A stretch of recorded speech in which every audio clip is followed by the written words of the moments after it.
What's going on? It's your boy Don Rico. Mm.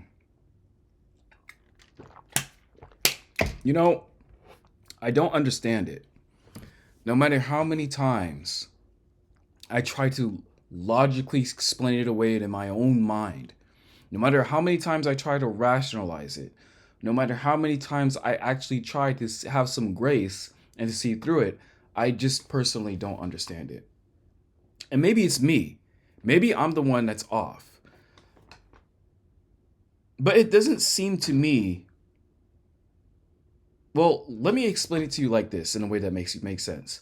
I don't understand why people are okay with a regular life, knowing that there is a whole nother lifestyle and a whole nother existence that they're not privy to, A, and B, that they are privy to and that they do know exists, but they have no desire to see it through or to experience it for themselves. They rather experience it vicariously through other people. That's why they get so hooked on social media. That's why they follow all of their famous influencers.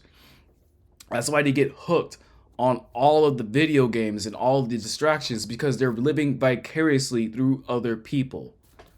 Why not go get it for yourself? If you know that there is a Rolls Royce out there, for example, just for example, bear with me. If you know that there's a Rolls Royce out there and you can have one for yourself, why would you settle for a regular car? And it could be any car. It could be a Toyota. It could be a Honda, Mazda, whatever, right? I drive a regular car, but that's neither here nor there. Why settle for that when you know that there is much more? Why settle for that when you know there's much greater? It doesn't seem to me that God has intended for me to just live a straight of the mill, ordinary, regular life. And again, I don't know how many times I have to reiterate this in my content. There's nothing wrong with having or living a regular, normal, average life. I just think I'm just be honest with you, and I have to explain my thoughts. I have to be authentic with you guys, because part of my brand here at the Empyrean Empire, what it is that I do is I promote and push authenticity. I have no desire for average because it is mediocre. I don't want to eat average food. I don't want to drive average cars. I don't want to live in average homes. I don't want to have average experiences. I want to have complete control of my time to do what I want, when I want, with whomever I want, and go wherever it is I want for as long as I want. Freedom, isn't that the ultimate goal here? You can't get there by living an average life. That's why I work so hard. That's why I push myself so hard. What you're seeing right now, whether it be on your phones, whether it be on your TV screens, whether it be on your computer screens, it doesn't matter which form of media that you're watching this through. What you see here through your device, whatever it is that you're watching this on, I promise you, I work 10 times harder behind the scenes.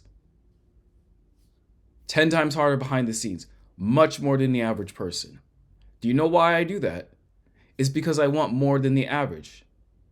I want an exceptional experience, but that's going to require an exceptional amount of effort and investment on my end. It just is. That's the price of admission, and it's one that I'm willing to pay. And perhaps maybe I need to get out my own way and try to understand where people are coming from. They don't want that. Maybe that's too much for them. Maybe the discipline, the sacrifice, the fact that they have to delay their gratification for extended periods of times and then suffer prolongedly, temporarily, just to get to wherever it is that they desire or dream to go. Their inability to be completely present because they're absorbed in their devices and their phones. Maybe that's not what they want. Maybe that's not what you want. And I get it. I understand it. I'm just telling you, because you know me, I kind of use this channel as my own way of journaling my own thoughts in a way. So I just personally don't understand how people can just settle for average, personally, when I know that there's more, because I've been exposed to the other side. I've been exposed. I'm in the middle between average and exceptional. I'm in the middle area. You're pulled away from the average, but you're not yet there towards the exceptional yet. So you're kind of like in this desert, wilderness, lonely area. And bear with me. I don't understand, for the life of me, why you would settle for less than you know that you're capable of. And maybe that's okay for you. Maybe you're okay with that. Maybe you're okay with your regular life. And I get it. We're all regular people at the end of the day. But that doesn't mean that we have to settle for an average existence. If that's what you want, that's cool. But God did not put, I honestly wholeheartedly believe that God did not put me on this earth, on this planet, in front of y'all to live a regular average life. I really don't. I meant to do more, but I sacrificed more. I meant to be more.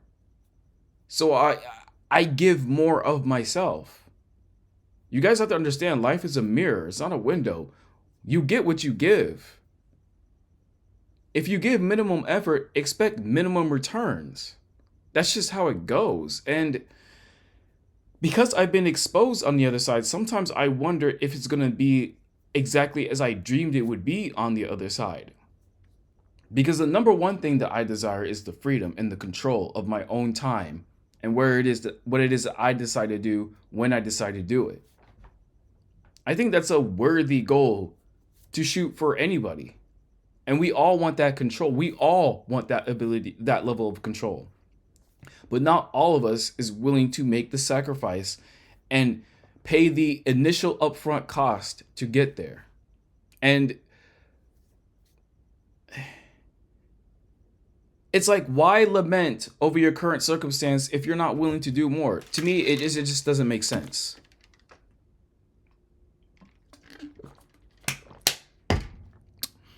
In the current world in which we live in the digital age, in the age of artificial intelligence, our attention and our focus is the new currency, and it demands more of that now than ever before.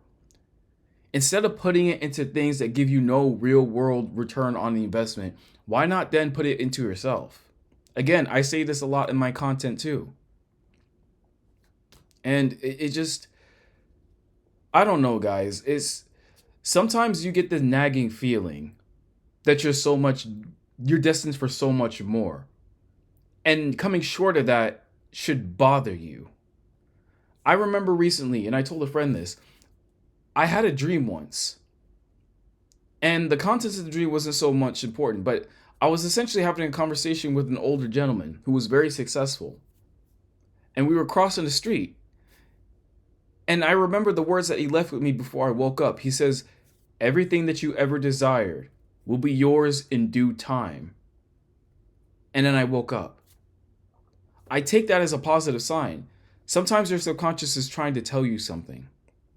When you know you get that nagging feeling, whether it be in your subconscious, whether it be in your brain, your mind, your heart, whatever it is, you know that you're destined for more. You know that you've been chosen. You've been called, really. But do you really answer the call?